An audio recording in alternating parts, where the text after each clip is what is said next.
Hello everyone, Anita here and welcome to another art chat. Today we're doing something different. As you can see, I'm actually doing a real-time chat, and so bear with me. This is the first time I'm actually doing it and I'm using a little bit of a different setup.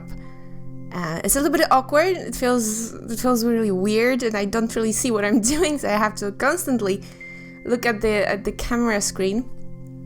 But yeah. So today we are going to talk about my art style, and I've actually dug through my old sketchbooks, and there's some really old stuff at the bottom that I never thought I would actually show to anyone.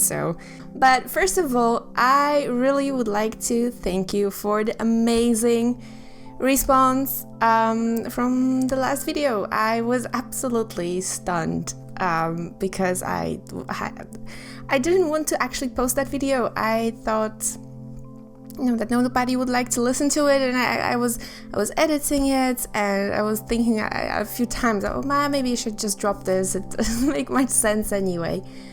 But I'm so glad I didn't, because I feel really happy that I could connect with so many people who had similar experiences. So thank you so much for that.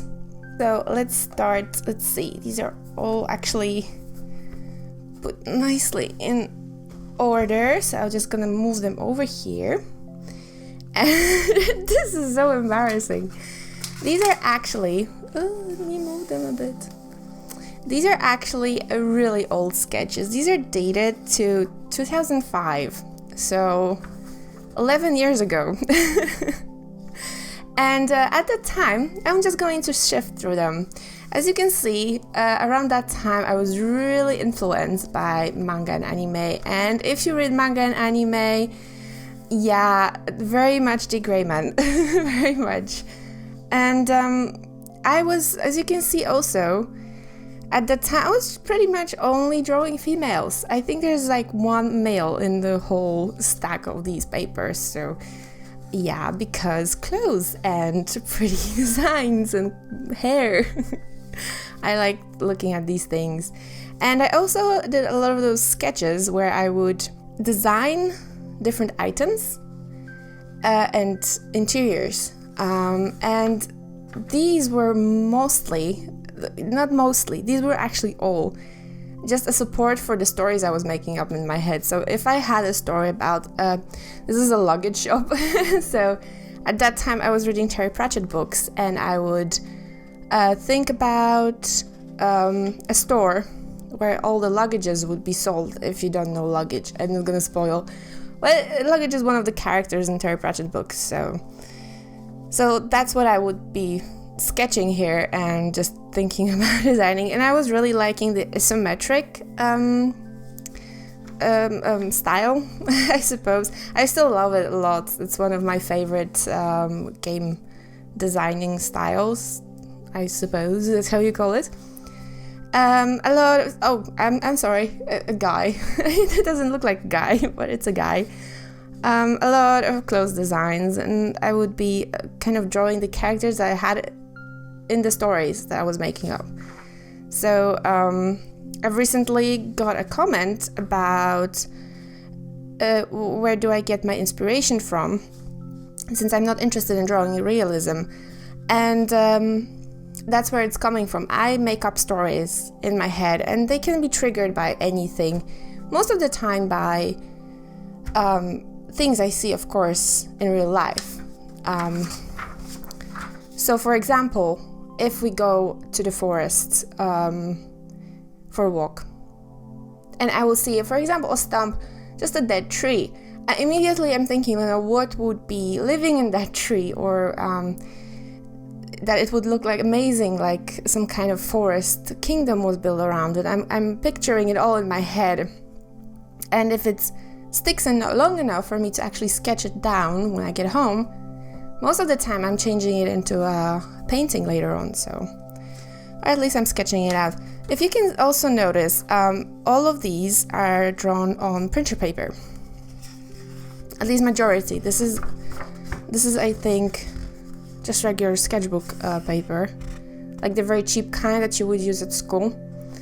And these are all sketches made with, I had a very long period of time when I would be sketching with my, just like a ballpoint pen.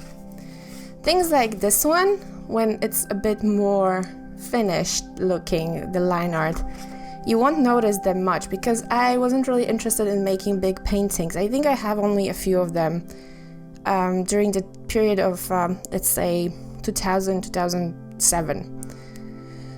And the reason for that, there isn't really a reason. It's just I was of course studying. I didn't have much time, and so I mostly sketched these during evening hours when I would watch a movie, and I would have a sketchbook on my lap and I would be sketching things that just inspired by the movie or just something I thought about during the day, or the characters I was into at that point.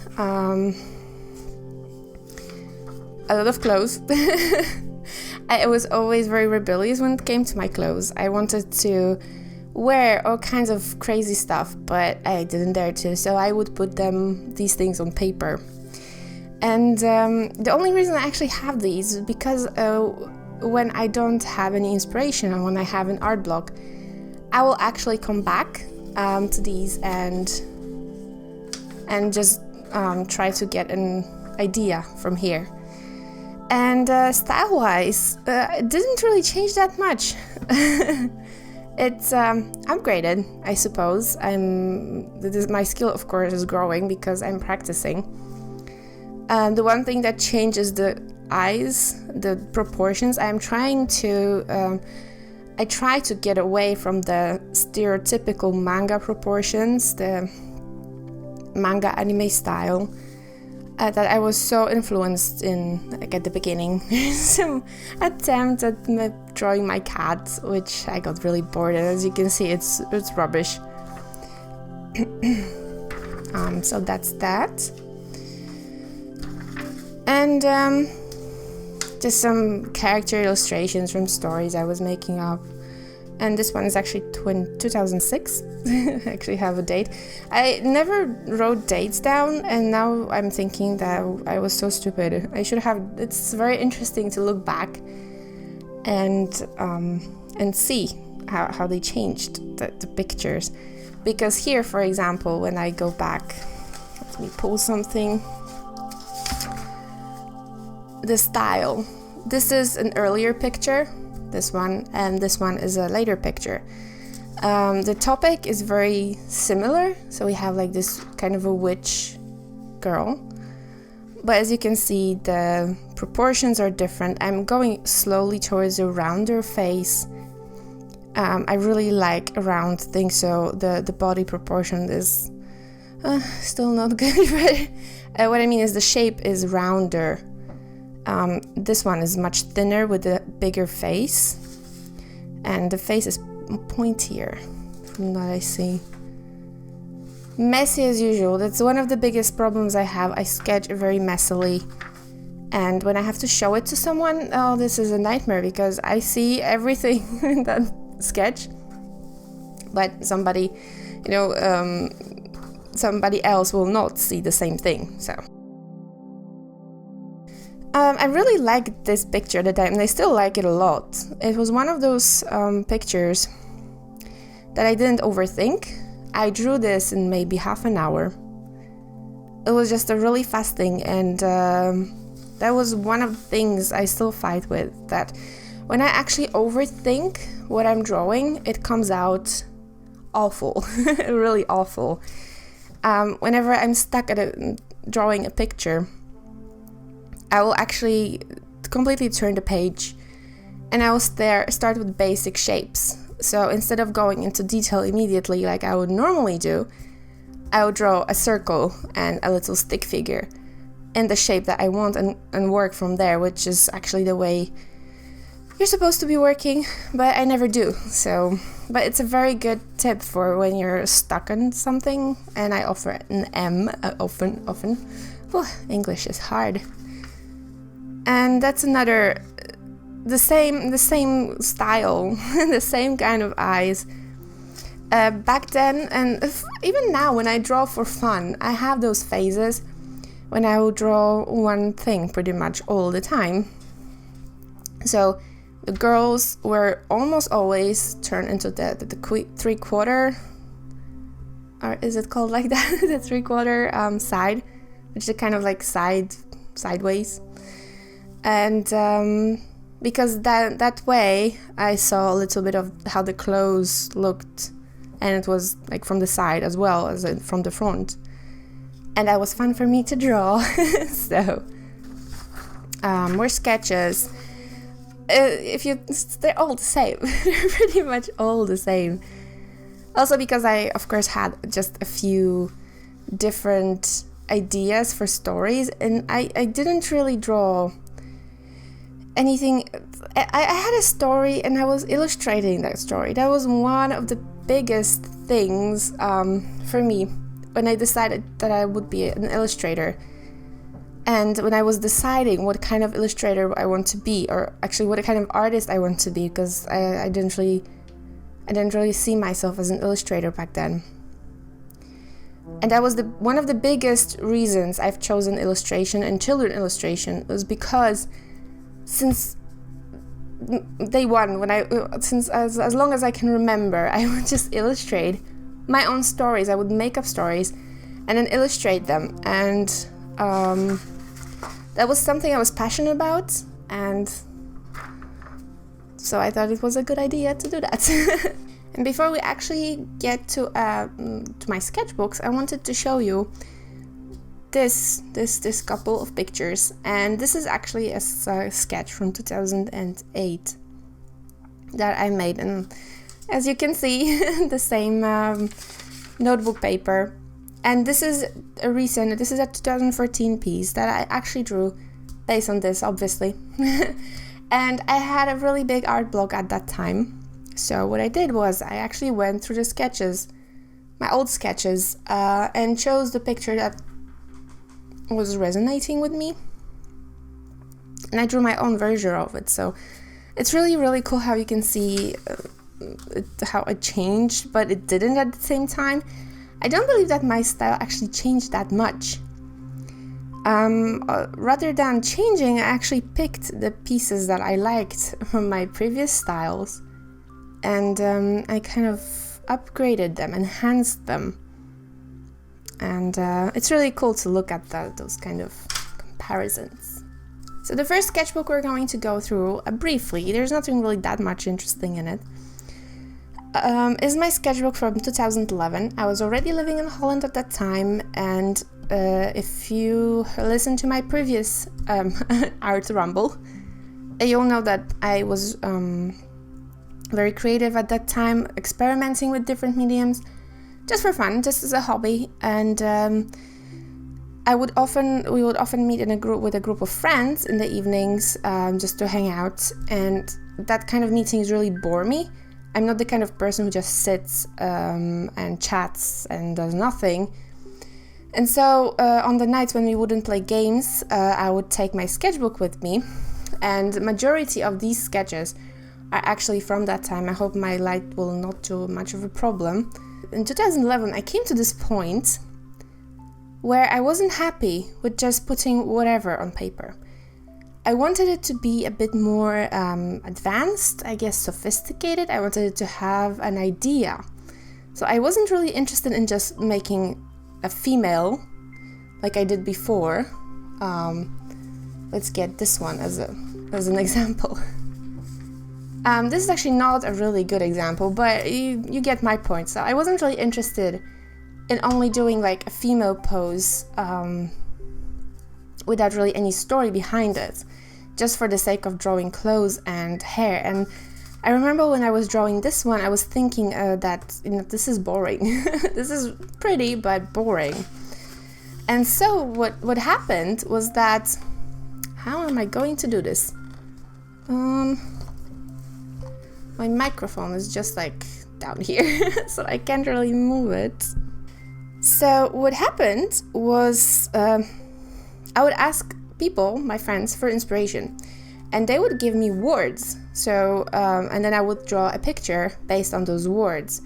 And that kind of triggered my imagination. I had a theme. It wasn't just a blank big space. I had something that was set. So in this case, it was a church and surprise.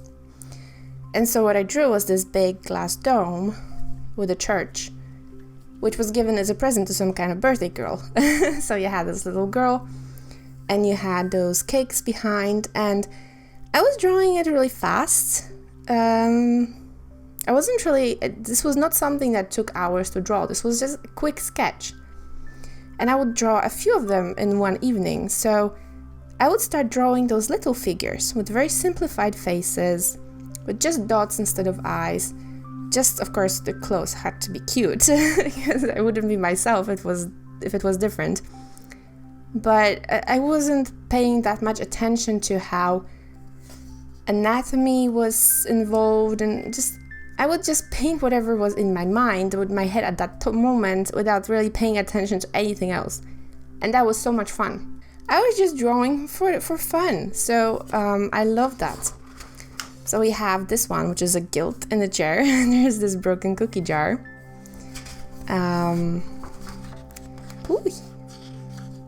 There is a tree and misery. This was a little bit what I thought is about these kind of pictures is that they're more adult-like, and that they're so deep. And surprisingly enough, a lot of my friends did not like this picture, even though I thought this was really, so cool, and just like the other artists did. And they were not impressed. They liked no, I missed one. They liked pictures like this one much better, because this picture has a story behind it. So this one was a windy and cookie. And it was the switch who was going on, instead of on a broom, she was flying on a cookie jar, which was called like a windy cookie. So I really, really love this painting, and I still want to make a bigger version of it, maybe someday.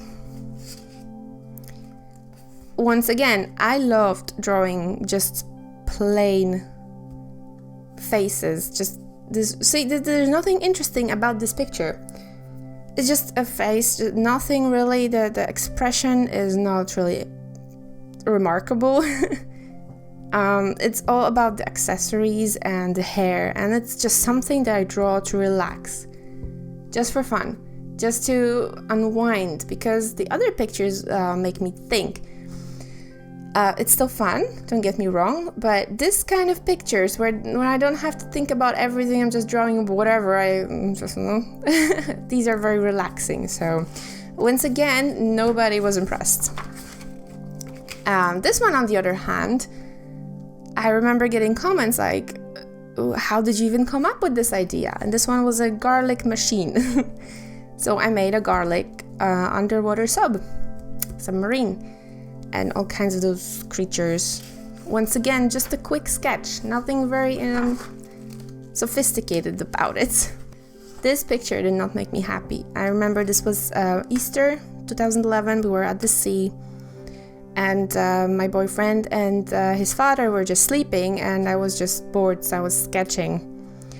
And I thought, you know what, I'm going to draw a view, and I don't know, it wasn't exciting. This is probably one of my favorite ideas of all. It's Torture and Unicorn, and it's this bondage unicorn plush, and this little girl with the whip. So this was just amazing. Yeah, that's where my mind goes sometimes. So yeah, I did a lot. I was really happy at that time. I felt like I kind of reconnected with my painterly self, with my creativity. But once again, I wasn't able to draw anything out of my own. I needed to have help from the outside. And that's just because if you don't nurture your creativity, it's going to die. You have to keep finding inspiration day by day, or just try, because creativity, I think, is just a skill. same as drawing, as riding a bicycle.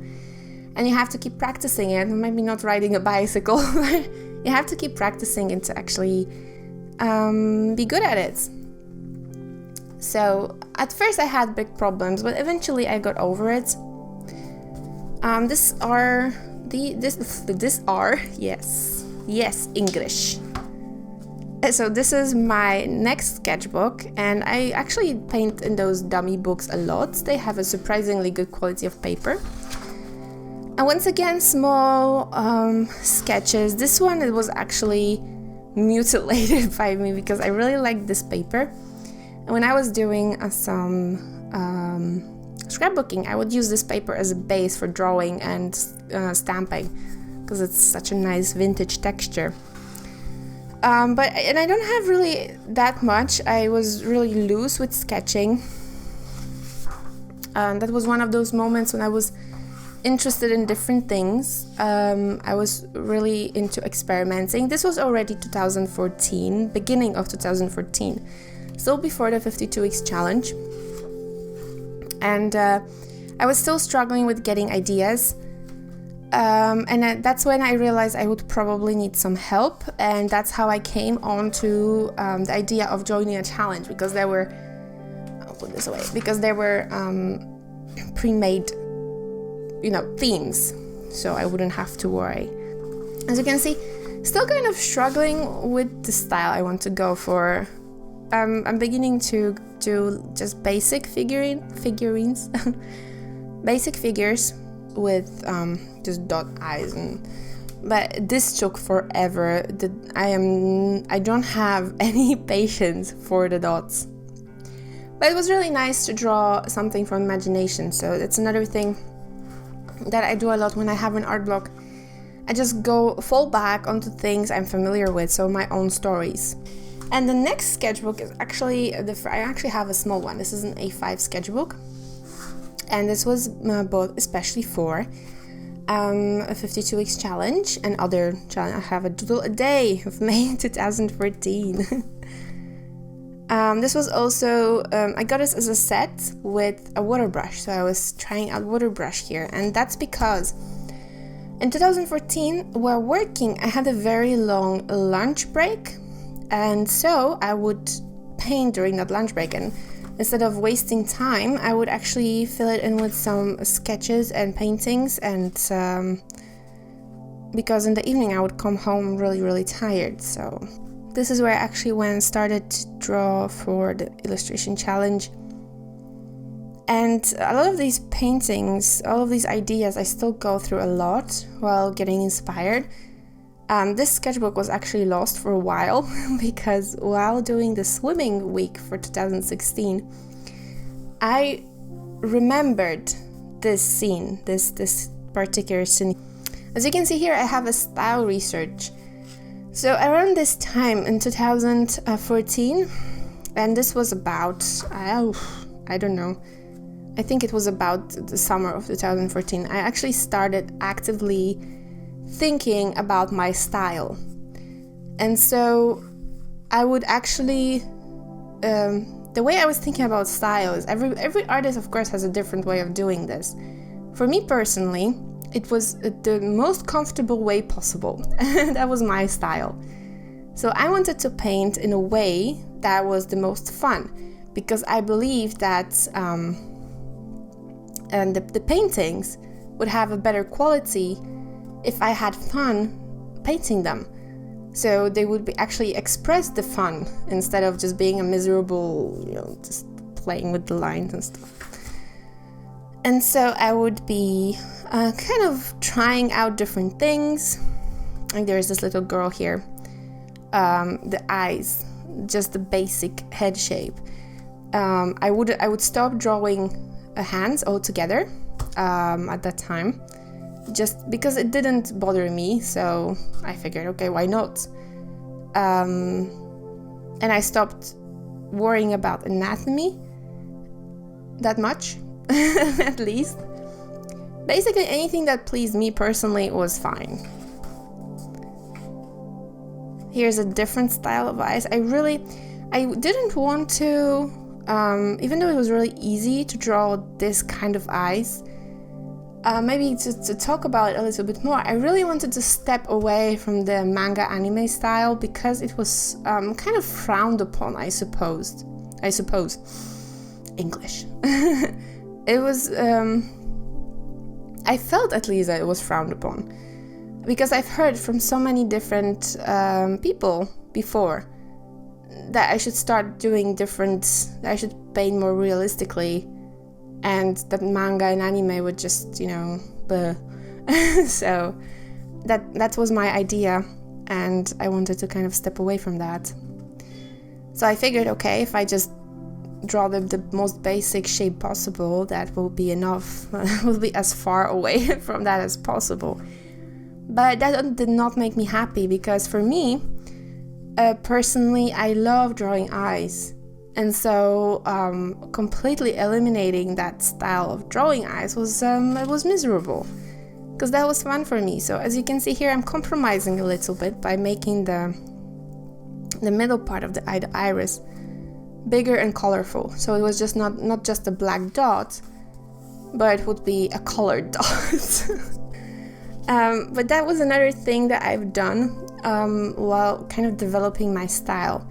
I tried painting every single time something different because in my past, as you've seen, I often concentrated on just one thing and I would draw it over and over again because that was fun for me. But once I decided to become an illustrator, illustrators are that's obviously we are illustrating situations, stories. I need to be able to draw all kinds of stuff.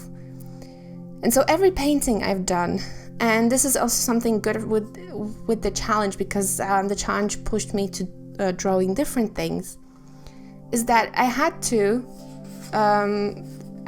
think very wisely about every single picture to not repeat the idea.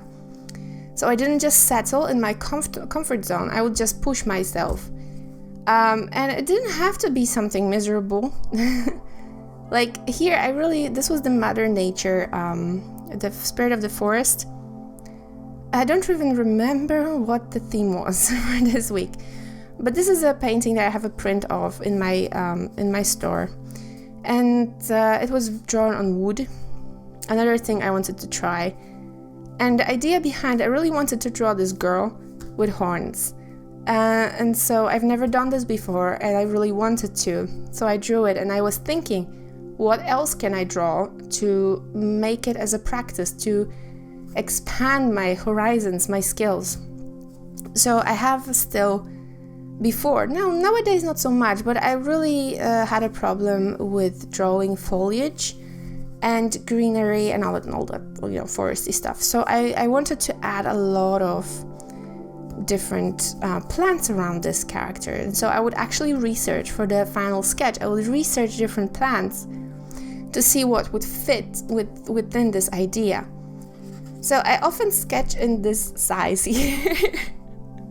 These are actually, I never really sketch and never really, I'm talking about nowadays, because this was one of those first times when I started doing it. I started sketching really small because I felt it saved me time. There was no point doing a very detailed sketch when I could actually work out the details on top of the watercolor paper after I transferred this thing. So what I did was I sketched just general shapes where they were. And at the same time, I would think that I wanted to have this character in a skirt and so on. And so I would take a picture of this, make it bigger and print it out and then transfer it onto a bigger piece of paper. So quite often I would actually make a painting straight onto my sketchbook paper. And a lot of the paintings are actually removed from the small sketchbook. They're actually in my portfolio book, I suppose. That's how you can call it. It's just a binder with all my works. And here I had already started doing projects for myself. So I was designing bookmarks and I needed a bit more space to make it proportional. It's really hard for me to actually talk about my style. I haven't really told you anything, and I hope you can kind of read between the lines, because it's really difficult to describe it. I don't notice when my style evolved. I just started drawing the way I felt most comfortable with, and I just wish that I had more practice with it. Because oftentimes I just think that I'm not good enough at drawing certain things because I've never really had time to practice. And a lot of artists who go to school or who actually start much younger, I suppose that's a good way. But not only that, I'm not trying to make excuses for myself. It's just that I feel this constant need to hurry. And it's something, that comes from being my age. I'm 30 years old, so I started this when I was 27. I would like to achieve so many things. I still have so many plans, but I feel like I need to hurry. Just want to say, these are my sketches. And I absolutely know what's happening, and these are actually, paintings in the working. So, it's not like these are a pile of mess that nobody is able to decipher. And so we are almost at the end of my sketchbook journey. We had my art journey in the first episode. This is my sketchbook/style journey. And I hope you enjoyed it. I hope I didn't ramble too much. I tried to be to the point. And if you like this video, please leave a like button, push that like button. It just helps me know that you enjoyed it, and if I should continue it. It's just nothing really. Your opinion matters to me a lot, so I want to know how you feel about it. And if you have any ideas for future episodes, so if you would like to listen to me talk about something specific, then leave a comment in the section below. Just leave a comment below. And I'll see you in the next video. Bye.